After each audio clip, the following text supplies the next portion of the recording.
Hi friends, I'm Cheryl. Welcome to my channel. I'm going to take a quick walk to talk about something that has come up. And it's so interesting because it's something that I've dealt with most of my life. But the way that it came in today was a little different. And I'm being called to share a little bit about it. And what I'm calling it is the protective shield of trauma and the impact on us, the impact on the masculine or the feminine because of this protective shield. And it's kind of interesting because the way that it came up was that I was thinking about the fact that in my life, for the most part, I have never felt like there's been men that showed an interest in me. And as you know, you can usually tell, man or woman, when you're in a room, if somebody notices you. And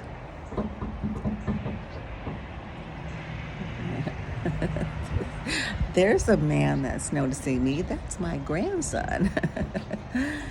But you can usually tell if you're a man, you can tell if a woman is noticing you. If you're a woman, you can tell if a man is noticing you.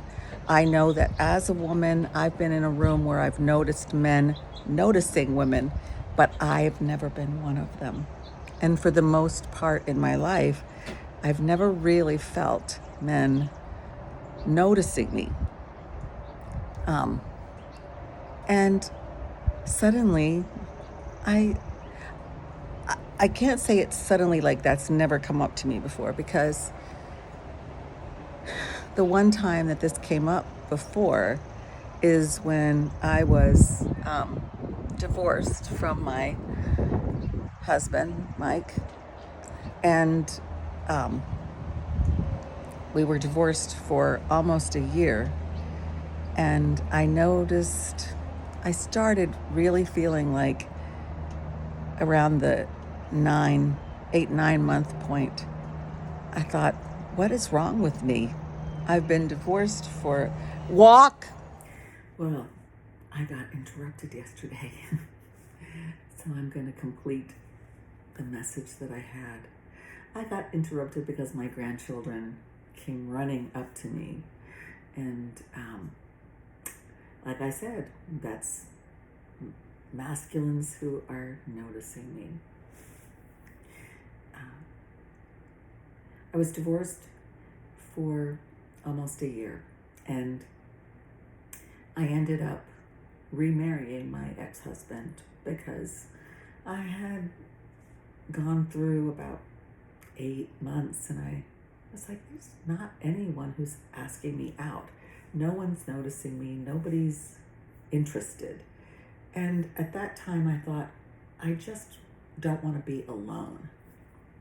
And I was like, well, maybe he's the only one who's ever going to be interested in me.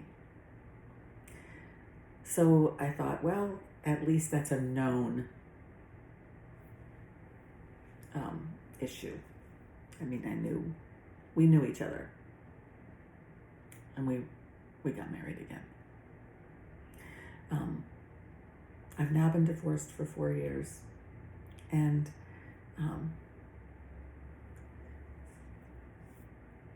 this journey of healing that I've been on has been very intense, and I've learned a lot about myself. And part of this journey of learning about myself did include a period of time where my behavior was probably a little risque. I was really testing my own boundaries and trying to see what did I really believe? What did I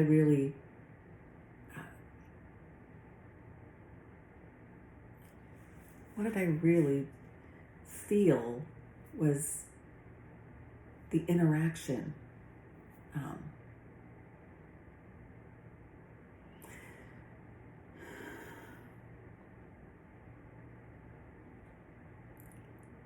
I've never really talked about this in a video before.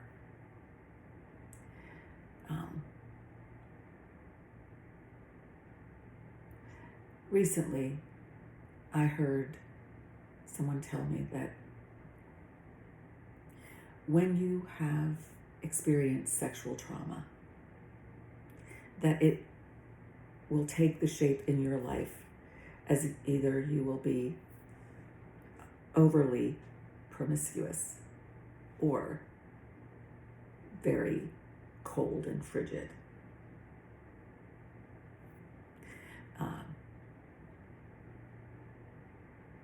And I felt in my life like I never really went down either of those paths. I was told by my father that because of what had happened in my life, that there was a possibility I might be frigid, and that if I ever needed help, they could get me counseling. I was 18 at the time. I was very naive. I had kissed a boy by that point, but that was about it.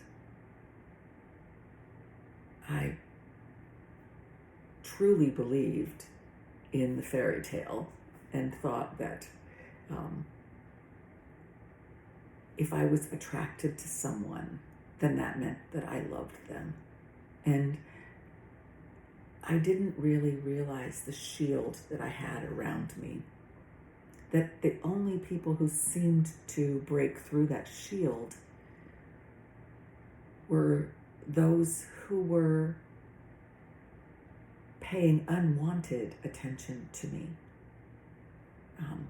I was followed a couple of times. I was molested again as a teenager after being molested at 6 by a babysitter.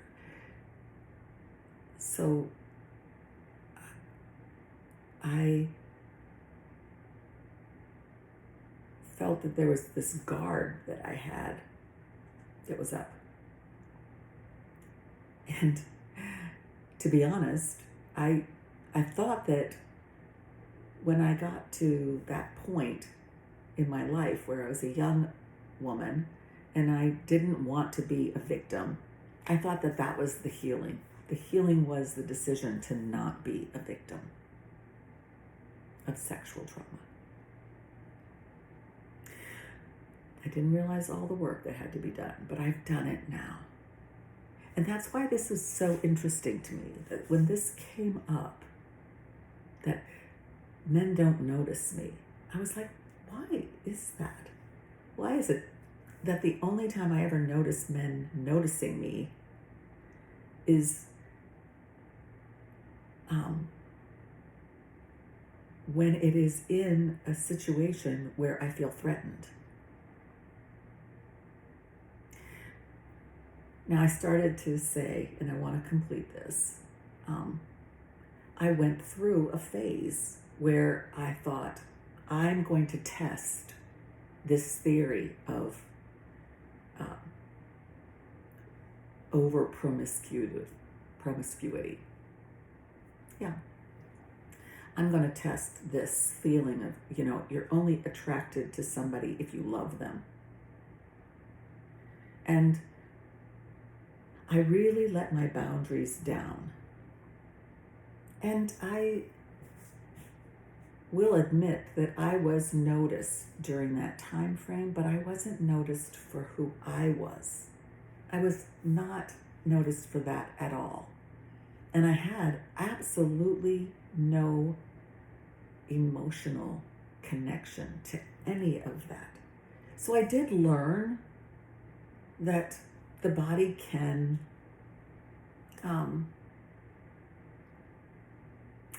be excited without emotion. And that was an important thing for me to learn. The truth is that the few relationships that I've had in my life,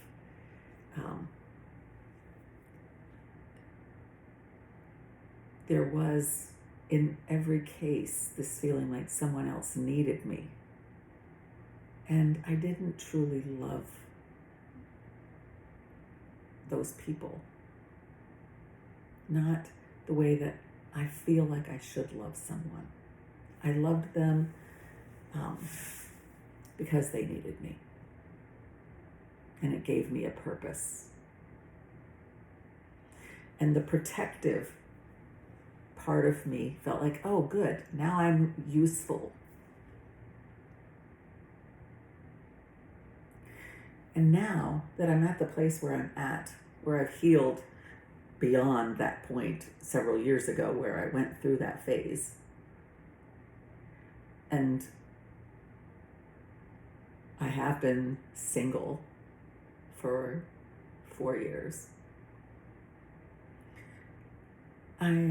I do notice now suddenly that I'm not noticed. And I started questioning if that's something that I'm doing. You know, do I keep people away from me? Do I do something to send off a signal that says, don't even bother to try to talk to me? Well, you watch this channel. Do I give off that vibe? I try not to. I feel like I want to be open and accepting of all people.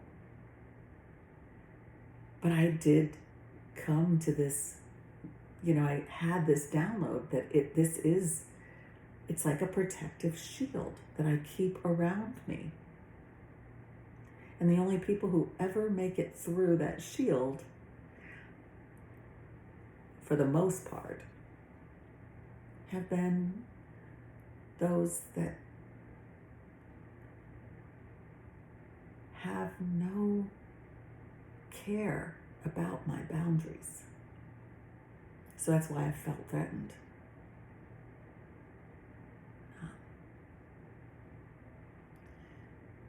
And I wanted to share this because I think that this is possible that others have this kind of shield as well.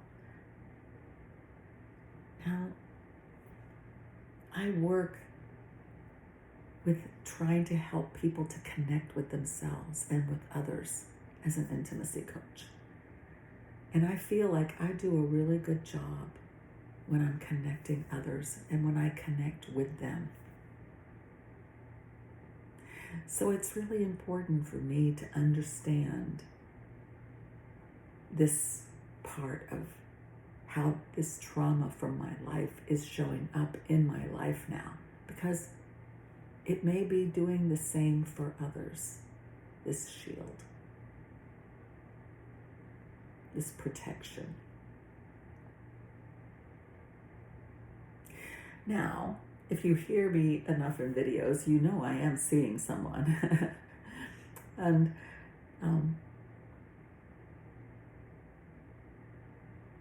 he kind of got underneath the radar.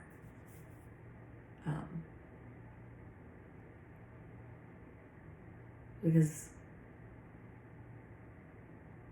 I met him in a different way.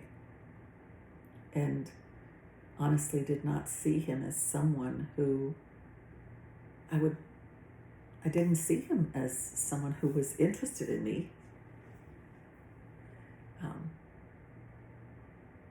He was an interesting person who I got to know and became friends with. And he just happened to be a man. Very, very few people have ever gotten underneath my radar. So that tells me something about him. And I have told him that I have realized with him that I trust him implicitly, and I've never trusted anyone like I trust him. I feel completely safe.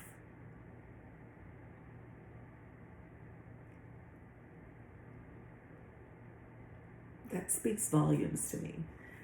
Now, if I love him unconditionally like I do, why would I be even caring about other people noticing me? Well, the main reason is because this is a healing journey that I'm on, and I'm trying to understand these things that come up in my life. I don't want to block people. And I also want to understand, if this is showing up for me this way, could this be showing up for others? So I'm throwing it out there. What do you think? If you've been a victim of sexual trauma or some kind of trauma like that, do you feel that shield? How does it show up for you? Anyway, that's what I have between yesterday and today. I'm sending you so much love.